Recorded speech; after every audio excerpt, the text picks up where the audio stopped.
Good day, everyone. I am Johari Ed Sakamsa together with Salman Kanega, and today we are going to discuss to you about the community planning. Now,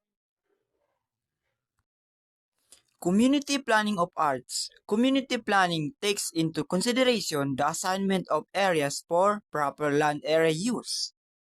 So sa number one in community planning of art is residential district spatial areas are assigned for residential purposes. These are designed with such personal and social needs in mind as comfort, health, and facilities for recreation. For example, house, apartment, school, and childcare facility. So, sa residential district special areas, ito naman yung mga lugar o facilities kung saan pwedeng tirahan ng mga tao. Like for example, is village. So sa number 2 is industrial and commercial areas. Source of raw materials, areas that are usually located near the source of raw materials. Example of chemical plant or refinery, pharmaceutical and polymer manufacturer.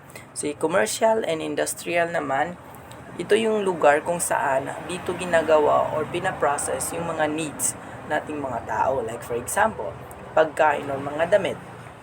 Sa industrial, ginagawa yung mga pagkain or mga damit. At sa commercial naman, ipinapalabas o binibinta yung mga products na ginagawa sa industrial. Sa number 3 is civic center structures, where the function of the government can be efficiently carried out, in which would and appearance be symbolic of community, dignity, and pride. For example, municipal hall, sports center, meeting place, and concert hall.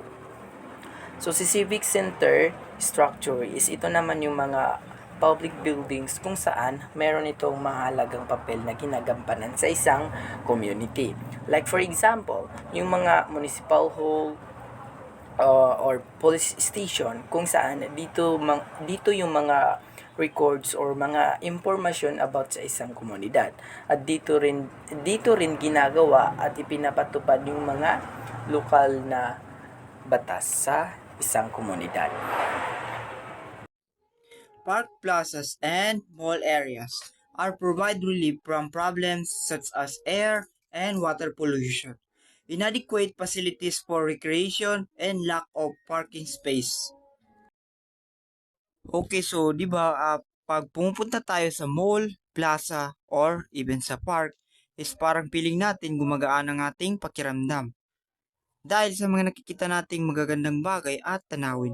So, isa siguro yan sa mga reasons para sa mga organizer na i-include yung kagandahan ng environment sa community.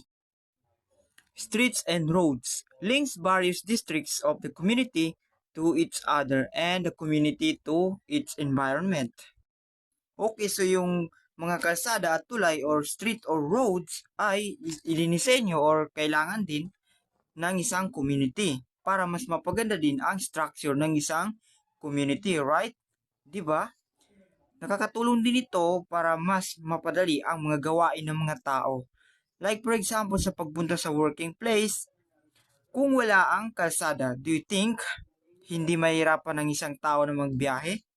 So, 'di ba? Ang hirap ng isang community kapag wala yung mga nagdudugtong sa mga municipalities or mga lugar. Like for example, the bridge or yung tulay. Yan, isa rin yan sa nagpapadugtong sa mga lugar-lugar dito sa pamamagitan ng sa bangin or sa tubig or sa isla. Then of course, yung relays is pwede din siya maging um, kailangan din sa isang community para mapagdugtong yung mga lugar-lugar dito sa isang community.